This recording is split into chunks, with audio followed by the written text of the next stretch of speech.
Friends this is Harvinder Singh and welcome to the YouTube channel learn with Harvinder sir. इस video में असी करांगे PSEB class 11th और 12th का बहुत इंपॉर्टेंट टॉपिक जिसका नाम है फिगर ऑफ स्पीच। तो दोस्तों यह जो टॉपिक है फिगर ऑफ स्पीच है क्लास 11th और 12th इंग्लिश लिए बहुत ज़्यादा इंपॉर्टेंट टॉपिक है। ज़्यादा इंपॉर्टेंट क्यों है क्योंकि एक तो कविता की सानू बैटर अंडरस्टैंडिंग हो जाएगी जो असी फिगर ऑफ स्पीच सानू इसकी क्लैरिटी होएगी इस टॉपिक की तो असी कवितावां चंगी तरह समझ पावांगे। तो सैकेंडली साडे पेपर विच भी साडी प्रीख्या विच भी पूछा जा सकता है name the figure of speech use in the line भी सानू लाइनां दित्तियां होणियां तो साडे तो पूछा जाएगा कि इस विच किहड़ी फिगर ऑफ स्पीच है वो यूज हुई है। तो इस करके यह जो टॉपिक है बहुत ज़्यादा इंपॉर्टेंट है। तो इस वीडियो में असी देखेंगे कि फिगर ऑफ स्पीच की हुंदा ते किहड़े-किहड़े फिगर ऑफ स्पीच है मीनस कि असी यूज करांगे अपनी आने वाली कवितावां विच। आओ हुण असी शुरू करते हैं। सब तो पहला असी गल करांगे डेफिनेशन दी कि फिगर ऑफ स्पीच की हुंदा है। तो what is figure of speech? Words और phrases that make our language beautiful effective and इंप्रैसिव।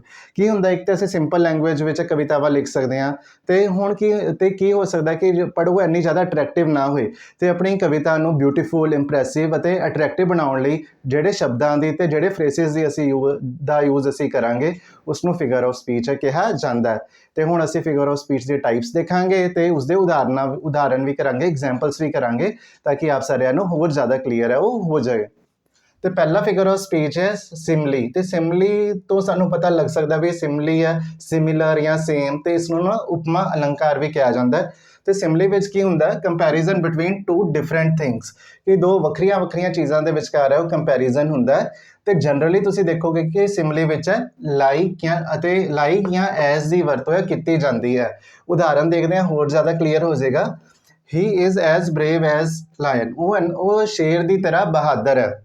The man is like an angel वो बंदा है वो फरिश्ते की तरह है। तो हुण लाइक तो एज लाइक का यूज़ हो गया या एज का यूज़ हो गया तो दो चीज़ों के विचकार कंपैरिजन हो गया। तो हुण सानू पता लग गया भी जो फिगर ऑफ स्पीच है डैट इज़ सिमली। तो हुण असी दूजा फिगर ऑफ स्पीच देखांगे कि दूजा फिगर ऑफ स्पीच किहड़ा डैट इज़ मैटाफर। मैटाफर नूं रूपक अलंकार भी कहा जाता है। तो इस विच की हुंदा हिडन या indirect comparison between two things that share a common quality.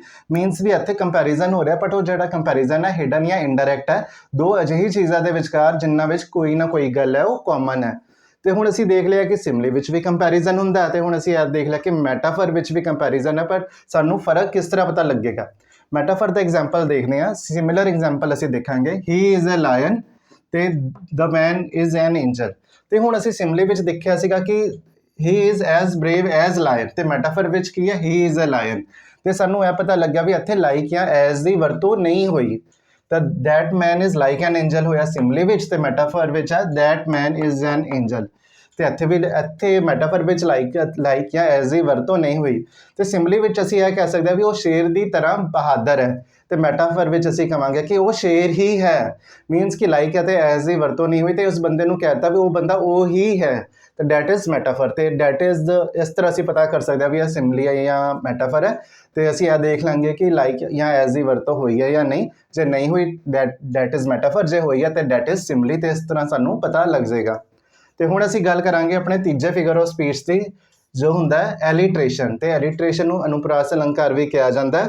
तो इस विच की हुंदा having the same first consonant sound कि हुण जिवें साडे इंग्लिश विच अल्फाबैट्स हुंदे हन कुछ वोवल्स हुंदे हन कुछ कॉन्सोनेंट्स हुंदे हन। तो AEIOU तो हुंदे ने वोवल्स तो बाकी जिहड़े अल्फाबैट्स ने वो हुंदे ने कॉन्सोनेंट्स। तो हुण जदों फस्ट कॉन्सोनेंट साउंड आ जाती है तो डैट इज़ एलिट्रेशन। एग्जाम्पल करते हैं बैटर क्लैरिटी के लिए। हुण जिवें पोएम विच लाइन दित्ती होएगी landscape lover Lord of language तो लैंडस्केप विच एल दी साउंड आ गई फस्ट कॉन्सोनेंट साउंड। तो इधर भी लवर विच भी एल दी साउंड आ गई लॉर्ड विच भी एल दी साउंड आ गई लैंगुएज विच भी एल दी साउंड आ गई। तो हुण कॉन्सोनेंट की साउंड है बार बार रिपीट हो रही है तो that is alliteration. The figure of speech used is alliteration. दूजा एग्जाम्पल करते हैं in summer season when soft was the sun. Summer विच एस आ गया सीजन विच एस की साउंड आ गई सॉफ्ट विच आ गया एस तो सन विच भी एस आ गया। तो हुण बार बार एस की साउंड कॉन्सोनेंट की साउंड रिपीट हो रही है तो जो figure of speech used here is that is alliteration. तो यह तो हो गया साडा तीजा फिगर ऑफ स्पीच। हुण असी गल करांगे साडे चौथे फिगर ऑफ स्पीच की तो उसनूं कहा जाता है परसोनीफिकेशन मानवीकरण। तो की हुंदा है कि इत्थे की हुंदा है परसोनीफिकेशन विच एनीमल्स बर्ड्स और इनएनीमेट का मतलब हुंदा non living things are referred to as they were humans, ਵੀ ਐਨੀਮਲਸ ਨੂੰ, ਬਰਡਸ ਨੂੰ ਜਾਂ ਨੋਨ ਲਿਵਿੰਗ ਥਿੰਗਸ ਨੂੰ ਅਸੀਂ ਜੇ ਇਹ ਮੰਨ ਕੇ ਚੱਲੀਏ ਕਿ ਉਹ ਹਿਊਮਨ ਬੀਇੰਗਸ ਹਨ ਤਾਂ ਦੈਟ ਇਜ਼ ਕਾਲਡ ਪਰਸੋਨੀਫਿਕੇਸ਼ਨ। ਅਤੇ ਅਸੀਂ ਇਸ ਦੀ ਐਗਜ਼ਾਮਪਲ ਕਰਦੇ ਹਾਂ ਅ ਫਰੈਂਡਲੀ ਸ਼ੇਡ। ਅਤੇ ਸ਼ੇਡ ਕੀ ਹੁੰਦਾ? ਸ਼ੇਡ ਹੁੰਦਾ ਛਾਂ, ਜੋ ਸਾਨੂੰ ਰੁੱਖਾਂ ਤੋਂ ਛਾਂ ਮਿਲਦੀ ਹੈ ਤਾਂ ਉਸਨੂੰ ਸ਼ੇਡ ਕਿਹਾ ਜਾਂਦਾ ਹੈ। ਅਤੇ ਇੱਥੇ ਕਿਆ ਹੋਇਆ? Friendly shade. ਅਤੇ ਹੁਣ ਸ਼ੇਡ ਤਾਂ ਨੋਨ ਲਿਵਿੰਗ ਥਿੰਗ ਹੈ ਅਤੇ ਉਹ ਫਰੈਂਡਲੀ ਕਿਸ ਤਰ੍ਹਾਂ ਹੋ ਸਕਦਾ? ਅਤੇ ਜਿਹੜੇ ਹਿਊਮਨ ਬੀਇੰਗਸ ਹੁੰਦੇ ਨੇ ਉਹ ਫਰੈਂਡਲੀ ਹੁੰਦੇ ਹਨ, ਬਟ ਇੱਥੇ ਸ਼ੇਡ ਨੂੰ ਹਿਊਮਨ ਬੀਇੰਗਸ ਵਾਲੀ ਕੁਆਲਿਟੀ ਦਿੱਤੀ ਗਈ ਹੈ ਅਤੇ ਕਿਹਾ ਗਿਆ ਫਰੈਂਡਲੀ ਸ਼ੇਡ। ਅਤੇ ਇਹ ਜਿਹੜਾ ਫਿਗਰ ਆਫ ਸਪੀਚ ਹੈ ਡੈਟ ਇਜ਼ ਪਰਸੋਨੀਫਿਕੇਸ਼ਨ। ਦੂਜਾ ਐਗਜ਼ਾਮਪਲ ਦੇਖਦੇ ਹਾਂ, the wind was angry that night.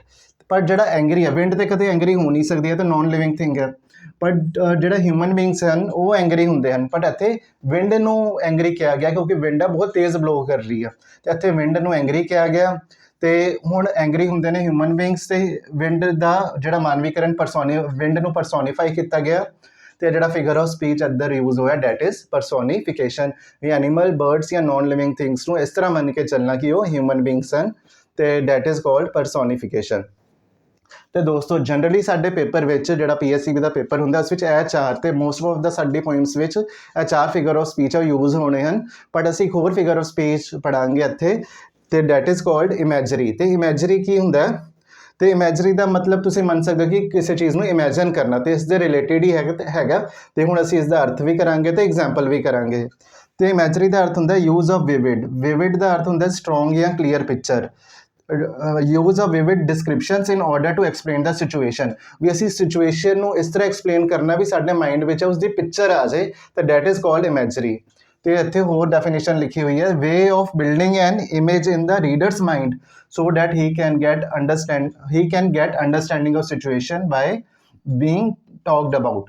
ਕਿ ਹੁਣ ਕੀ ਰੀਡਰ ਦੇ ਮਾਈਂਡ ਵਿੱਚ ਕੁਝ ਇਸ ਤਰ੍ਹਾਂ ਲਿਖਣਾ ਵੀ ਜਿਹੜਾ ਬੰਦਾ ਪੜ੍ਹ ਰਿਹਾ ਹੈ ਅਤੇ ਉਸਦੇ ਮਾਈਂਡ ਵਿੱਚ ਉਸਦੀ ਫੋਟੋ ਆ ਜਾਏ, ਉਸਦੀ ਪਿਕਚਰ ਆ ਜਾਏ ਅਤੇ ਉਸ ਚੀਜ਼ ਨੂੰ ਉਹ ਇਮੈਜਨ ਕਰਨ ਲੱਗ ਜਾਏ, ਅਤੇ ਡੈਟ ਇਜ਼ ਕਾਲਡ ਇਮੈਜਰੀ। ਅਤੇ ਹੁਣ ਅਸੀਂ ਇਸ ਦਾ ਐਗਜ਼ਾਮਪਲ ਕਰਾਂਗੇ ਕਿ ਹੁਣ ਅਸੀਂ ਇਹ ਲਾਈਨ ਰੀਡ ਕਰਾਂਗੇ, ਨਾਲ ਦੀ ਨਾਲ ਆਪ ਸਾਰਿਆਂ ਨੂੰ ਦੱਸਾਂਗੇ ਅਤੇ ਆਪ ਸਾਰੇ ਵਿਦਿਆਰਥੀ ਆਪਣੇ ਮਾਈਂਡ ਵਿੱਚ ਵੀ ਉਸ ਗੱਲ ਨੂੰ ਇਮੈਜਨ ਕਰਨਾ, ਅਤੇ ਤੁਹਾਨੂੰ ਹੋਰ ਜ਼ਿਆਦਾ ਕਲੀਅਰ ਹੋ ਜਾਏਗਾ ਕਿ ਇਮੈਜਰੀ ਕੀ ਹੁੰਦਾ। ਆਈ ਸਟੂਡ ਬਾਏ ਦਾ ਰਿਵਰ, ਕਿ ਮੈਂ ਨਦੀ ਦੇ ਕਿਨਾਰੇ ਖੜਾ ਸੀਗਾ। ਐਂਡ ਥ੍ਰਿਊ ਸਟੋਨਸ, ਫਿਰ ਮੈਂ ਉੱਧਰ ਪੱਥਰ ਸੁੱਟੇ। They splashed as they hit the water and sunk rapidly. ਜਦੋਂ ਮੈਂ ਪਾਣੀ ਵਿੱਚ, ਨਦੀ ਵਿੱਚ ਪੱਥਰ ਸੁੱਟੇ ਤਾਂ ਸਪਲੈਸ਼ ਹੋਇਆ, ਪਾਣੀ ਉਛਲਿਆ ਅਤੇ ਜਿਹੜਾ ਪੱਥਰ ਹੈ ਉਹ ਥੱਲੇ ਚਲਾ ਗਿਆ। ਅਤੇ ਇਸ ਤਰ੍ਹਾਂ ਜਦੋਂ ਅਸੀਂ ਇਹ ਕਹਿ ਰਹੇ ਹਾਂ ਤਾਂ ਹੋ ਸਕਦਾ ਕਿ ਆਪ ਸਾਰਿਆਂ ਦੇ ਮਾਈਂਡ ਵਿੱਚ ਵੀ ਇਸ ਦੀ ਪਿਕਚਰ ਆ ਜਾਏ ਵੀ ਪਾਣੀ ਵਿੱਚ ਪੱਥਰ ਸੁੱਟਿਆ ਜਾ ਰਿਹਾ ਅਤੇ ਸਪਲੈਸ਼ ਹੋ ਰਿਹਾ, ਪਾਣੀ ਉਛਲ ਰਿਹਾ ਅਤੇ ਜਿਹੜਾ ਪੱਥਰ ਹੈ ਉਹ ਹੇਠਾਂ ਜਾ ਰਿਹਾ। ਅਤੇ ਹੁਣ ਜਿਵੇਂ ਰੀਡਰ ਹੈ ਇਸ ਗੱਲ ਨੂੰ ਇਮੈਜਨ ਕਰੇਗਾ ਅਤੇ ਜਿਹੜਾ ਫਿਗਰ ਆਫ ਸਪੀਚ ਹੈ ਡੈਟ ਇਜ਼ ਕਾਲਡ ਇਮੈਜਰੀ। ਅਤੇ ਦੋਸਤੋ ਇਹ ਸੀਗੇ ਫਿਗਰ ਆਫ ਸਪੀਚ, ਅਤੇ ਬਹੁਤ ਇੰਪੋਰਟੈਂਟ ਟੌਪਿਕ ਹੈ। ਅਤੇ ਜਨਰਲੀ ਇਹ 11th ਅਤੇ 12th ਕਲਾਸ ਨੂੰ ਪੋਇਟਰੀ ਸੈਕਸ਼ਨ ਸ਼ੁਰੂ ਕਰਨ ਤੋਂ ਪਹਿਲਾਂ ਕਰਾਇਆ ਜਾਂਦਾ ਹੈ ਤਾਂ ਕਿ ਸਟੂਡੈਂਟਸ ਨੂੰ ਹੋਰ ਜ਼ਿਆਦਾ ਕਲੈਰਿਟੀ ਹੋ ਜਾਏ। ਅਤੇ ਫਿਗਰ ਆਫ ਸਪੀਚ ਪੜ੍ਹਨ ਤੋਂ ਬਾਅਦ ਹੀ ਪੋਇਟਰੀ ਸੈਕਸ਼ਨ ਹੈ ਉਹ ਸ਼ੁਰੂ ਕਰਨਾ ਚਾਹੀਦਾ। ਅਤੇ ਮੈਨੂੰ ਪੂਰੀ ਉਮੀਦ ਹੀ ਨਹੀਂ, ਯਕੀਨ ਵੀ ਹੈ ਕਿ ਜੇ ਇਹ ਵੀਡੀਓ ਆਪ ਸਾਰਿਆਂ ਨੇ ਸ਼ੁਰੂ ਤੋਂ ਲੈ ਕੇ ਐਂਡ ਤੱਕ ਹੁਣ ਤੱਕ ਪੂਰੀ ਦੇਖ ਲਈ ਹੈ ਅਤੇ ਆਪ ਸਾਰਿਆਂ ਨੂੰ ਪਤਾ ਲੱਗਿਆ ਹੋਣਾ ਵੀ ਸਾਡੇ ਜਿਹੜੇ ਪੇਪਰ ਵਿੱਚ, ਪ੍ਰੀਖਿਆ ਵਿੱਚ ਕਿਹੜੇ ਫਿਗਰ ਆਫ ਸਪੀਚ ਹੈ ਉਹ ਯੂਜ਼ ਹੋਣਗੇ। ਅਤੇ ਜਦੋਂ ਅਸੀਂ ਪੁਆਇੰਟਸ ਦੀ ਸਟੱਡੀ ਵੀ ਕਰਾਂਗੇ, ਕਵਿਤਾਵਾਂ ਦੀ ਸਟੱਡੀ ਵੀ ਕਰਾਂਗੇ, ਨਾਲ ਦੀ ਨਾਲ ਵੀ ਅਸੀਂ ਦੱਸਾਂਗੇ ਵੀ ਕਿਹੜਾ ਇੱਧਰ ਫਿਗਰ ਆਫ ਸਪੀਚ ਹੈ ਉਹ ਯੂਜ਼ ਹੋਇਆ ਹੈ। ਅਤੇ ਮੈਨੂੰ ਪੂਰੀ ਉਮੀਦ ਹੈ ਕਿ ਇਹ ਵੀਡੀਓ ਆਪ ਸਾਰਿਆਂ ਨੂੰ ਬਹੁਤ ਹੀ ਵਧੀਆ ਲੱਗੀ ਹੋਏਗੀ, ਅਤੇ ਇਸ ਵਿੱਚ ਜਿਹੜਾ ਚੈਪਟਰ ਹੈ, ਜਿਹੜਾ ਟੌਪਿਕ ਐਕਸਪਲੇਨ ਕੀਤਾ ਗਿਆ, ਆਪ ਸਾਰਿਆਂ ਨੂੰ ਬਹੁਤ ਹੀ ਚੰਗੀ ਤਰ੍ਹਾਂ ਸਮਝ ਆ ਗਿਆ ਹੋਣਾ। ਅਤੇ ਹੁਣ ਦਿਓ ਆਪਣੇ ਅਧਿਆਪਕ ਸਰਦਾਰ ਹਰਵਿੰਦਰ ਸਿੰਘ ਨੂੰ ਇਜਾਜ਼ਤ। ਸਤਿ ਸ਼੍ਰੀ ਅਕਾਲ।